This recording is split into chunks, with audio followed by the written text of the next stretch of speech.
يا ابو الشباب. هلا والله. تسمح لي انصب عليك؟ ها؟ عايزه مواقف سلبيه. ادي الراجل داخل عليه بيقول له سلام عليكم وعليكم السلام، تسمح لي انصب عليك؟ تسمح لي انصب عليك؟ ايه؟ عندي حاجات زي الزفت بسم الله ما شاء الله. انا بس عايز الفيديو ده يوصل لكل الخلايجه اللي ما نزلوش مصر بسبب الافلام والمسلسلات. حتى النصب يا جماعه عندنا باستئذان. زي الزفت؟ وحكه وابو ريحه خايسه وسجاير بتفرقع لاي كلب مضايقك. مقالب ومفرقعات لكل الناس اللي مضايقينك، بس قول لي انت هتقدر تشتري المنتج ده بالطريقه دي في اي حته في العالم غير مصر؟ عارف بكام الزفت ده؟ كم؟ كم؟ بالنصب 900. الراجل ده عايزك تبقى فاهم كل جنيه انت بتحطه فين وازاي، فبيقول لك بالنصب 900. طب وبعدين؟ بس صدق؟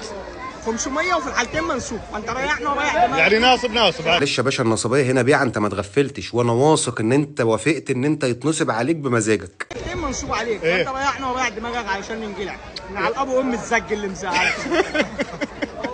طبعا الراجل ده في الاخير وافق انه يتنصب عليه، وهي دي يا جماعه خفه دم الشعب المصري. المشهد ده مش حقيقي، وهو لو كان عايز ينصب عليه بجد اصلا ما كانش قال له. فهو الموضوع كله في اطار ان احنا بنضحك وبنهزر، يعني لو علقنا عليه نعلق عليه بعقل كده. عجبك النوع ده من المحتوى اعمل فولو، استناني في فيديو جديد. سلام.